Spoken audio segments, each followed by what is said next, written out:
President Biden's vaccine mandate for larger-sized businesses has been shut down, but the issue of mandates is still a reality for many Americans. Frank Chang is an attorney with Alliance Defending Freedom who's been battling these mandates on the front lines. We spoke with Frank earlier to find out where we go from here. Frank Chang, thank you so much for joining us on the Capitol Report. It's good to be here. Thank you for having me. Absolutely. Now, Frank, obviously the Supreme Court has just ruled yesterday on two separate issues. One of these was blocking the mandate that, was geared toward the larger sized businesses, and the other toward healthcare workers. What's the differing opinion here? Yeah, let me just begin by saying that yesterday was a good day for freedom. Americans have very different ideas about what to do with the COVID-19 vaccines.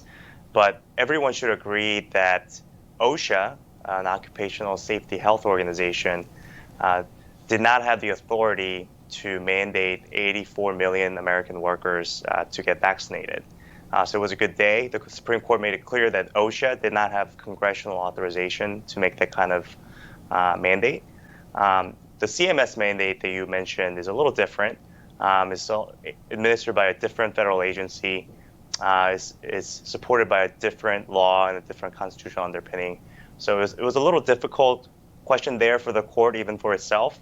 But what really came down to was that OSHA itself did not have the authority to mandate vaccination for Americans. So how big of a win would you say this was for the Constitution, specifically in the ruling for these larger businesses? Oh, it was a very important ruling for everyone. So it did a couple of things. The first is it obviously kept OSHA to its proper statutory boundaries, to what Congress created OSHA to be, which is a workplace agency, not a public health agency. And Justice Gorsuch also had a very important discussion in his opinion that maybe Congress should be able to do this, but maybe Congress can't even delegate away its authority to deliberate on important public health matters like this to an agency like OSHA. So yesterday was a very important day.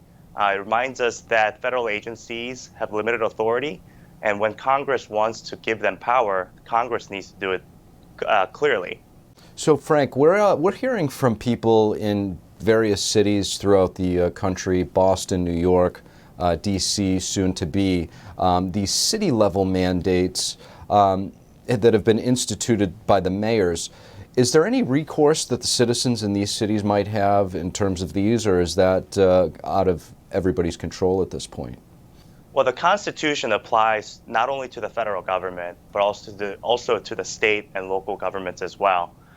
So every one of these mandates are different, and they're their own creatures. So the Americans will need to look at each mandate as they come and look at them individually. But what yesterday has shown is that the Supreme Court is willing to keep these entities, whether it's federal, state, or local, to their proper boundaries of authority. So yesterday we saw that the federal government was checked and it was kept within its proper boundaries. So if Americans want to challenge the state and local governments, they should look at it separately.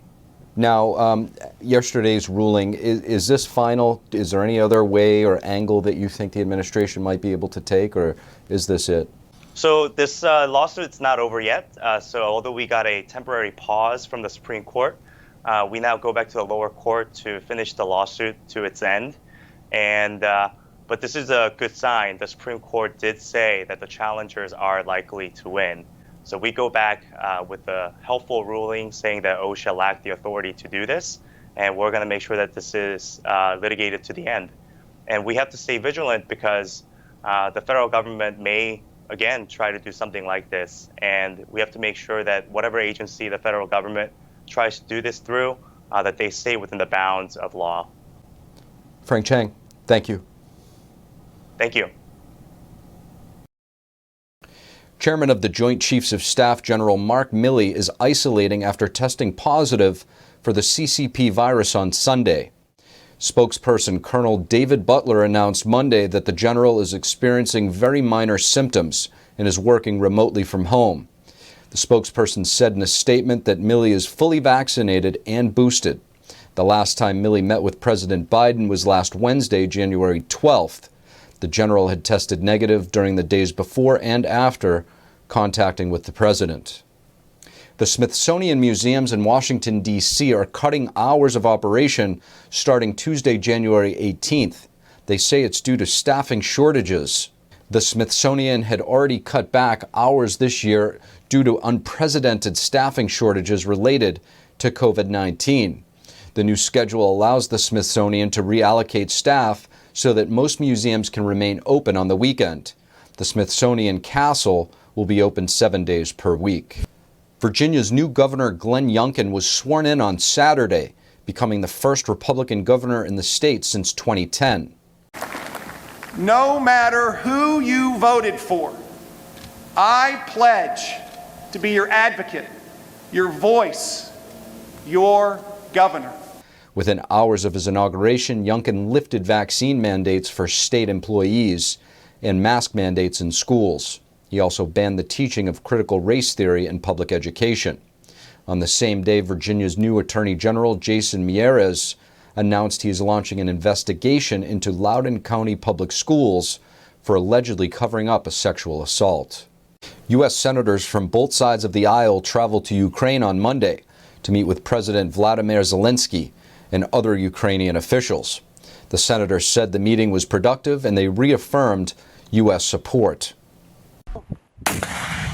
Tensions between Ukraine and Russia have been escalating, with more than 100,000 Russian troops said to have gathered at the border between the two countries. The senators say this is a matter of concern. Our democracy is stronger when Ukrainian democracy is strong. Our freedom in the United States is compromised when Ukraine's freedom is at risk. We are connected. After meeting with Ukrainian President Zelensky on Monday, the senators held a press conference.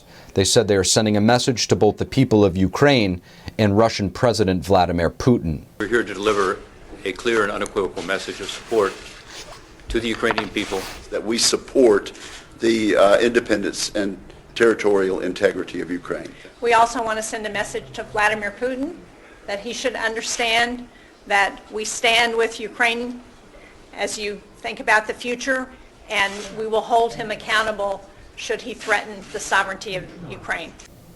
Senator Richard Blumenthal told reporters that they will give Ukraine lethal arms they need to attend their lives and livelihoods. The U.S. senators also met Ukraine's Minister of Foreign Affairs, as well as the Ministers of Defense, Interior, and Energy.